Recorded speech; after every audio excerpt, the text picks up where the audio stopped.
सहनाववतु सहनौ भुनक्तु सह वीर्यं करवावहै तेजस्विनावधीतमस्तु मा विद्विषावहै। ओम शांति शांति शांति। वैदिक जीवन पद्धति में हम स्वाध्याय कर रहे थे पंच महायज्ञ के अंतर्गत ब्रह्म यज्ञ का, और उसमें आचमन और उसके बाद ईश्वर प्रार्थना पूर्वक मार्जन मंत्रों का। ये मार्जन मंत्र या ये आचमन मंत्र हमारे शारीरिक स्वास्थ्य के लिए उस परम पिता परमेश्वर से प्रार्थना पूर्वक इन विचारों से हम ओतप्रोत हों जिससे ये मेरे सारे अंग ठीक कार्य करें। ये परमात्मा ने अंगों को हमारे लिए विशेष साधन के रूप में दिया है, और मोक्ष की प्राप्ति के लिए साधन जब तक ठीक नहीं रहेगा तब तक हम मोक्ष तक नहीं पहुंच सकते। किसी भी पथ को, किसी भी रास्ते को हमको यदि अपने जीवन का पथ बनाना है, हम किसी रास्ते पर यदि जा रहे हैं तो उसके लिए साधन की आवश्यकता होती है। साधन किसी भी प्रकार का हो सकता है, व्यक्ति के संपन्नता के ऊपर निर्भर करता है। लौकिक उदाहरण यदि हम लें तो साधनों का प्रयोग करते हैं, जिसका जितना अच्छा साधन होगा उतना ही उसको सहजता पूर्वक मंजिल की प्राप्ति होगी। अतः ये शरीर जो परमात्मा ने हमको दिया है, इस शरीर के एक एक अंग की बहुत बड़ी कीमत है। ये अनमोल धन दिया है ईश्वर ने हमको। एक आंख की कीमत उससे पूछे जिसको दिखाई नहीं पड़ता, इस हाथ की कीमत उससे पूछिए जिसके हाथ नहीं है, कानों की कीमत उससे पूछिए कि उसको सुनाई नहीं पड़ता, जीभ की कीमत उससे पूछिए जिसको बोलने का सामर्थ्य नहीं है। कहने का आशय यह है कि ये जो कुछ भी ईश्वर ने दिया है वह अपने आप में बहुत ही महत्वपूर्ण अंग है, और अंगों की आरोग्यता जब होगी तभी हम उससे कार्य ले सकते हैं। जब अंग स्वस्थ नहीं होंगे तो वैसा कार्य उससे हम नहीं ले सकते जिससे हमारे व्यवहार में, हमारे कर्तव्य पालन में बाधाएं आएंगी। इसलिए यहां पर जो भी मंत्रों का उच्चारण किया, ओम वाक वाक, ओम प्राणः प्राणः, ओम चक्षुः चक्षुः, ओम श्रोत्रम श्रोत्रम, ओम नाभिः, ओम हृदयम, ओम कंठः, ओम शिरः, ओम बाहुभ्याम यशोबलम, और करतल कर पृष्ठे। इसी प्रकार से जो मार्जन मंत्र है, मार्जन मंत्र में भी यही बात जो है बताई है कि उनका उन अंगों में वह शक्ति हो, वह सुसज्जित हो, सुव्यवस्थित हो, शुचिता से, आरोग्यता से परिपूर्ण हो, क्योंकि बिना इसके कार्य नहीं चल सकता है। और उसमें उस ईश्वर के नाम के साथ, ईश्वर के गुणगान के साथ, ईश्वर की भक्ति भावना के साथ इसको जोड़ा है कि भू पुनातु शिरसी, भुवः पुनातु नेत्रयोः, स्वः पुनातु कंठे, महः पुनातु हृदये, जनः पुनातु नाभ्याम, तपः पुनातु पादयोः, सत्यम पुनातु पुनः शिरसि और खम ब्रह्म पुनातु सर्वत्र। ये जो भावना है, ये भावना हमारे जो है अंगों की पुष्टि के लिए परम आवश्यक है। हम जैसी भावना करेंगे वैसे वैसे हार्मोन्स का सिक्रेशन होता है और वैसे ही हमारे शरीर में पॉजिटिविटी या निगेटिविटी बढ़ती है। सकारात्मकता और नकारात्मकता दोनों हमारे अंदर हैं। हम जैसा विचार करेंगे वैसे ही हमारे शरीर का सामर्थ्य बन जाता है। यदि कोई बहुत बलशाली व्यक्ति बिना उत्साह के, बिना पौरुष के या बिना जो है वीरता धीरता के विचारों से जो है हीन होकर के यदि कोई बड़ा कार्य करना चाहे तो नहीं कर सकता है। एक दीनहीन व्यक्ति है, शारीरिक और मानसिक सामर्थ्य नहीं है, तो भी यदि वो भावना पूर्वक उत्साह पूर्वक किसी कार्य को करता है तो उसमें कुछ सफल जरूर हो जाता है। इसलिए हमारा ये कर्तव्य है कि उस जगत पिता, उस जगदीश्वर से ये हम प्रार्थना करें कि मेरे सारे अंग बहुत ही व्यवस्थित हों, क्योंकि जितना अच्छा साधन होगा उतनी अच्छी साधना होगी। साधन अच्छे हैं तो साधना अच्छी होगी और साधन अच्छे नहीं है तो साधना भी ठीक नहीं हो सकती है।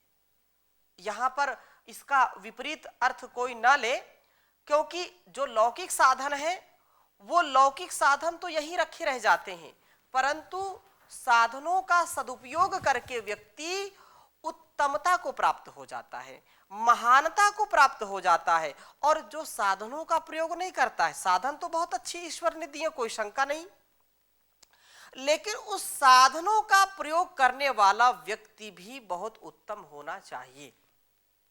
एक छुरी है, तलवार है, उसका प्रयोग कहां पर करना है, कैसे करना है, ये व्यक्ति के मस्तिष्क के, उसके विचारों पर और उसके स्वभाव के ऊपर निर्भर करता है। कोई उसी को जो है किसी को दबाने के लिए हिंसा में प्रयोग करता है और कोई उसी का प्रयोग किसी की रक्षा के लिए करता है। तो मेरे शरीर के अंग प्रत्यंग बहुत ही बलिष्ठ हो, सुव्यवस्थित हो। क्यों? क्योंकि मुझको साधना में कोई बाधा ना आए। मुझको ये जीवन मिला है, इस जीवन को मैं निरर्थक कभी गंवाना नहीं चाहता हूं। मैं इससे कोई भी दुरुपयोग नहीं इसका करना चाहता हूं, सदुपयोग करना चाहता हूं, दूसरों की सेवा के लिए और परार्थ के लिए, परमार्थ के लिए, परहित के लिए यह समर्पित हो। उसके लिए परम आवश्यक है कि मेरी एक एक इंद्रिय बहुत ही सुव्यवस्थित हो, क्योंकि अभी नहीं तो कभी नहीं। व्यक्ति अभी प्रार्थना करे और अभी ये भावना करे कि मेरी इंद्रियां सुव्यवस्थित और बहुत ही जो है शक्तिशाली हो रही हैं, ऐसा भाव इनमें जो है इन मंत्रों में दर्शाया गया है। प्राणों के प्राण प्रभुवर मस्तक पवित्र कर दो, पावन पिता दया कर आंखों में ज्योति भर दो, आनंदमय अधीश्वर हमको सुकंठ दीजे, मेरे हृदय सदन में सर्वेश वास कीजे, जग के पिता हमारी हो ना भी निर्विकारी, पद भी पवित्र होवे हैं ज्ञान ज्योतिधारी, पुनि पुनि पवित्र सिर हो हे सत्य रूप स्वामी, सर्वांग शुद्ध होवे व्यापक विभो नमामि, सर्वांग शुद्ध होवे व्यापक विभो नमामि। ऐसे भाव के साथ एक एक अंग की जो पुष्टि की कामना है, जो शुद्धि की कामना है, जो उनके जो है उनमें बल सदा रहे। यदि सैनिक के अंगों में बल नहीं रहेगा, यदि उसके बाहुओं में बल नहीं रहेगा, उसके पूरे शरीर में बल नहीं रहेगा, तो राष्ट्र सुरक्षित नहीं हो सकता है। यदि किसान के शरीर के अंगों की शिथिलता बढ़ जाएगी तो वो किसान अन्न पैदा नहीं कर सकता है। इसी प्रकार से यदि व्यक्ति वीर्यवान ना हो, बलिष्ठ ना हो, इंद्रियों में शक्ति ना हो, तो संतानोत्पत्ति नहीं कर सकता है। कुल मिलाकर के कहने का आशय यह है कि मेरे एक एक बल जो है, एक एक अंग जो है बलिष्ठ हो, शक्तिशाली हो, ताकि मैं प्रत्येक कर्म को, प्रत्येक कर्तव्य को अच्छी प्रकार से निभा पाऊं। यदि मेरे अंगों में बल नहीं होगा तो मैं ईश्वर की साधना कैसे कर सकता हूं, उसकी भक्ति और भजन कैसे कर सकता हूं। कोई व्यक्ति ये विचार करे अभी तो जो है जीवन तो बहुत पड़ा है, कर लेंगे भक्ति, अभी जल्दी क्या करना है। क्या गारंटी कि आप उस मुकाम तक पहुंचे? क्या कोई गारंटी है? सामान 100 बरस का है, पल की खबर नहीं, कब जो है चलते चलते श्वास रुक जाए। इसलिए ये बहुत आवश्यक है। वृद्धापन को तो झेलना ही झेलना है, लेकिन जब जागे तभी सवेरा, ऐसा हमारे अंदर ज्ञान यदि प्रतिष्ठित हो जाए तो इस संसार में दिव्यता का आधान हो जाए। भर्तरी कवि जो है बहुत अच्छा कहते हैं, गात्रम संकुचितम गतिर्विगलिता भ्रष्टा च दंतावलिर्दृष्टिर्नश्यते वर्धते बधिरता वक्त्रं चालायते वाक्यं नाद्रियते च बांधव जनो भार्या न शुश्रूषते हा कष्टं पुरुषस्य जीर्णवयसः पुत्रोऽप्यमित्रायते पुत्रोऽप्यमित्रायते। इन अंगों में यदि शिथिलता आ जाए, जैसा एक एक अंग को हमने यहाँ पर मंत्रों के साथ जोड़ करके उसकी स्वास्थ्य की कामना की है, लेकिन ये अंग जब शिथिल हो जाते हैं तो कोई अपना नहीं होता है, कोई अपना नहीं होता है। इसलिए अंग हमारे बहुत ही अच्छे होने चाहिए। आंखों में देखने की शक्ति, कानों में सुनने की शक्ति, दांतों में जो है भोजन चबाने की शक्ति, जिह्वा में स्वाद चखने की शक्ति, बोलने की शक्ति, और हाथों में बाहुबल होना चाहिए, स्पर्श करने की शक्ति, पैरों में चलने की शक्ति, हृदय में जो शक्ति, रक्त संचार की शक्ति, मस्तिष्क में सोचने विचारने की शक्ति यदि है तो मेरा जीवन सफल है। और ये यदि नहीं है तो जीवन होते हुए भी बहुत दयनीय हो जाता है। इसलिए हम सुबह शाम संध्या करें और एक एक अंग का चिंतन करें, उस परमात्मा के प्रति भक्ति समर्पण पूर्वक उसका गुणगान करते हुए उससे इसकी कामना करें कि जब तक मैं जीऊं मेरे अंग शिथिल ना हो। अच्छा, उसके लिए पुरुषार्थ करना, ऐसा नहीं कि केवल बस सुबह शाम थोड़ा सा जाप कर लिया और प्रार्थना कर ली, बस ऐसा नहीं। जैसा बोल रहे हैं उसके लिए फिर वैसा पुरुषार्थ करना, वैसा आहार हो, व्यायाम हो। आगे हम प्राणायाम की चर्चा करेंगे, इसलिए आगे बात प्राणायाम की आई है, तो वो भी होना चाहिए। अब केवल प्रार्थना से काम नहीं चलेगा, प्रार्थना हो लेकिन पुरुषार्थ के साथ हो। प्रार्थना के साथ हमको पुरुषार्थ भी लगाना पड़ेगा। पुरुषार्थ करेंगे तो जरूर सिद्धि होगी। यदि केवल किसान घर में बैठा बैठा प्रार्थना करता रहे, भगवान पानी बरसा दो, इस बार फसल अच्छी हो जाए, भगवान इस बार जो है बाढ़ नहीं आनी चाहिए, या अभी जो है मैं बीज डाल दिया हूं अच्छी फसल हो जाए, और खेत में जाकर के निराई गुड़ाई ना करे, उसको समय से जल ना दे, तो फसल होगी क्या? किसान जो है ऐसे नौजवान सेना का कोई भी नौजवान ये सोचे कि भगवान जो है जो आतंकवादी हैं या बाहर के जो विदेशी हैं उनसे रक्षा करते रहो देश की। ये प्रार्थना करनी तो प्रार्थना है, लेकिन उसके लिए पुरुषार्थ भी करना है। आप प्रार्थना करने बैठे हो, उधर से कोई आया और चला दिया गोली, काम हो गया और राष्ट्र भी गुलाम हो गया, ऐसा नहीं। प्रार्थना के साथ पुरुषार्थ होना चाहिए।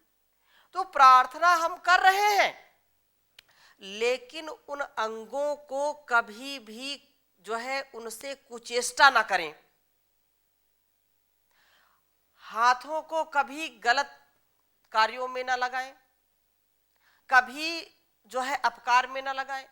आंखों में रोशनी बनी रहे इसके लिए गलत नहीं देखना, गलत नहीं सुनना, गलत नहीं बोलना, गलत रास्ते पर नहीं जाना, तब जाकर के इन अंगों की बलिष्ठता होगी, अंग प्रत्यंग बलशाली होंगे।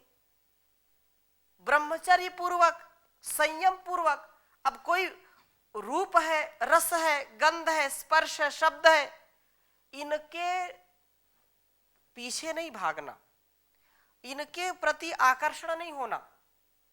जब ऐसा करेंगे तो अंग अपने आप ये बलिष्ठ होंगे। योग प्राणायाम के द्वारा, संयम के द्वारा शक्ति आएगी इनमें, इसलिए ये परम आवश्यक है। यदि अभी नहीं तो कभी नहीं, जो बार बार बात आती है, अभी जब जागो तभी सवेरा।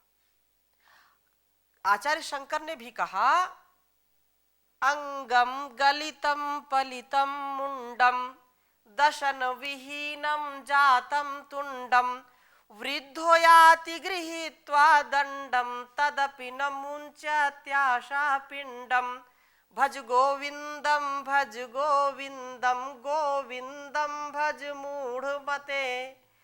ये अंग बिल्कुल शिथिल हो जाएंगे, कोई साथ नहीं देगा।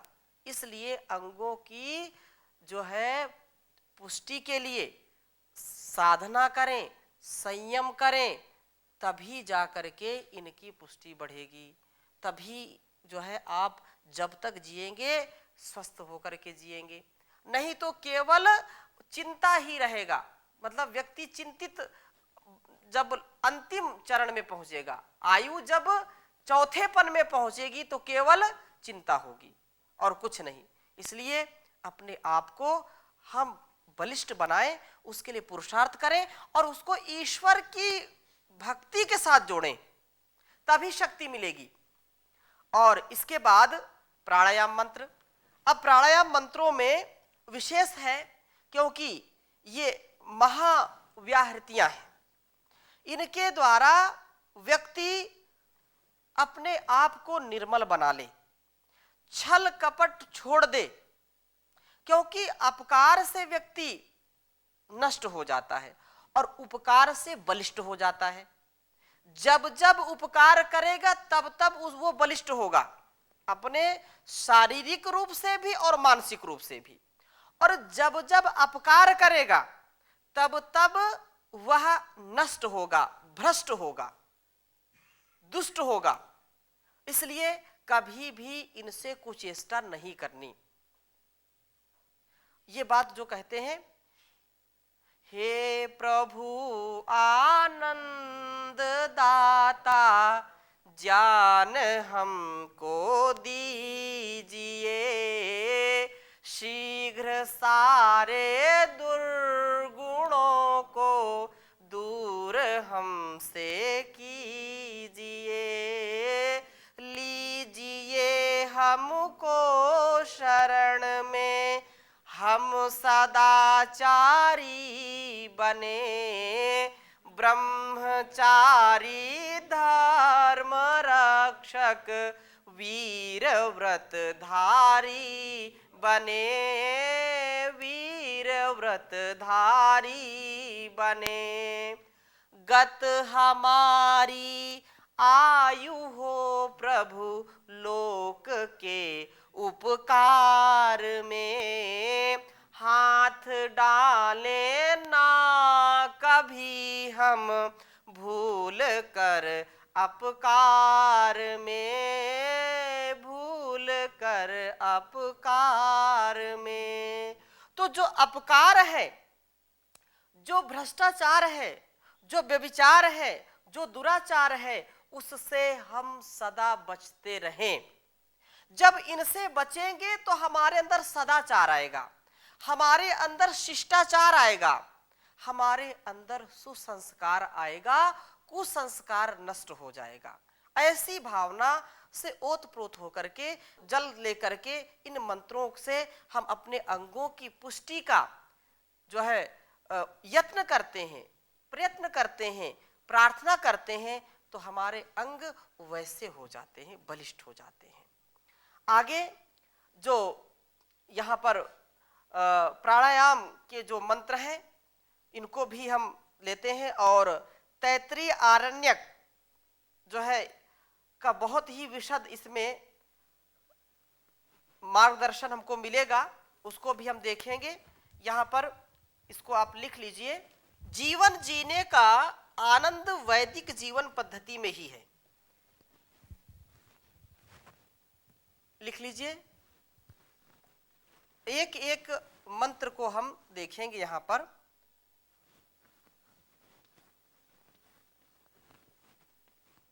ओम भूः,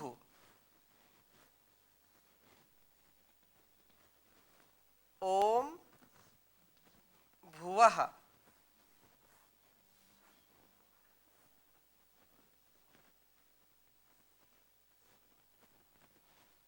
ओम स्वः,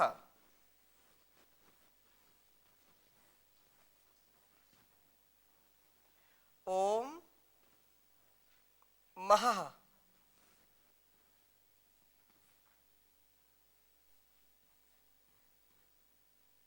ओम जनः,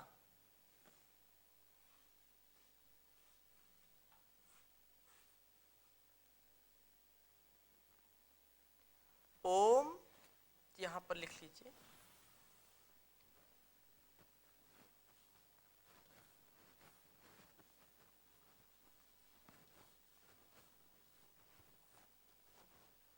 ओम तपः, ओम सत्यम,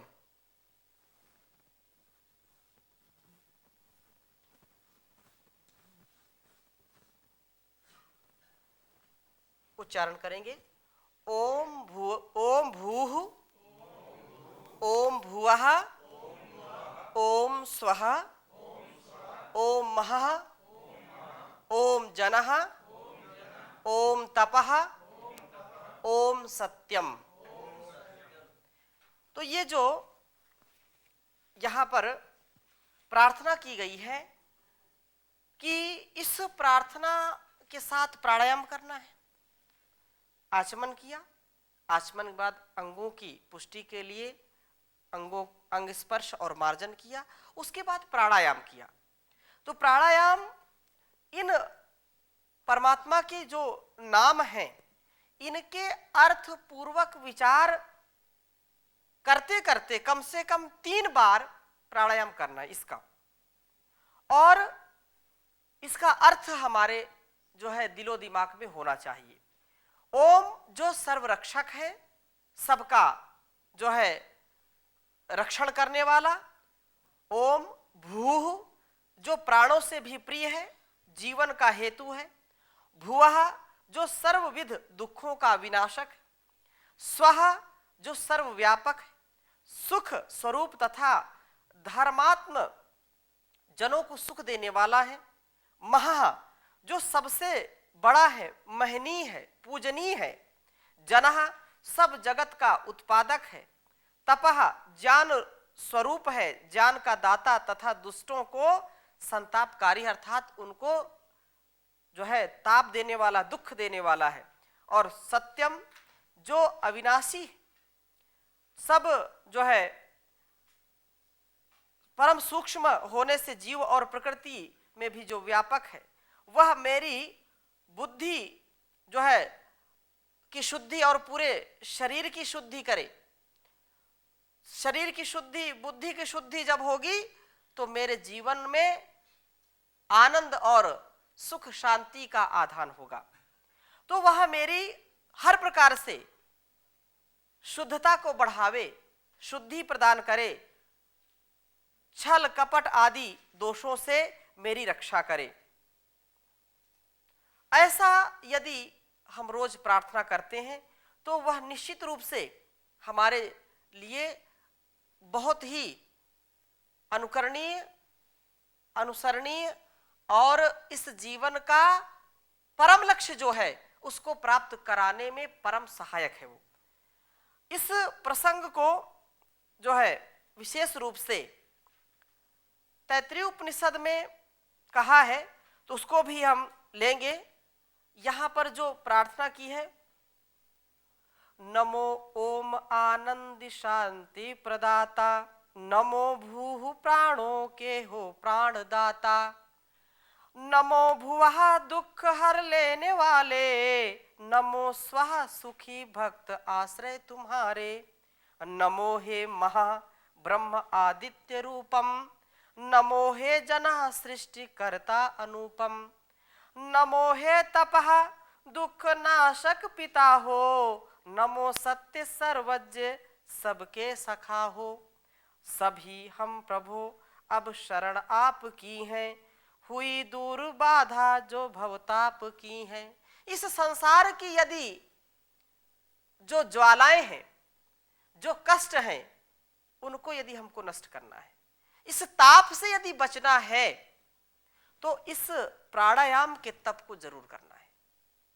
सांसारिक भव सागर से यदि पार होना है तो प्राणायाम पूर्वक, उस ईश्वर की भक्ति पूर्वक, उसके जो है मंत्र जो दिए हैं, उसके विचार जो दिए हैं, उसका अर्थ पूर्वक जब हम चिंतन करेंगे तो निश्चित रूप से इस दुखमय संसार से पार हो जाएंगे। तो इसकी चर्चा हम और अगले कक्षा में करेंगे। अभी यहीं पर विराम देते हैं। ओम शांति शांति शांति।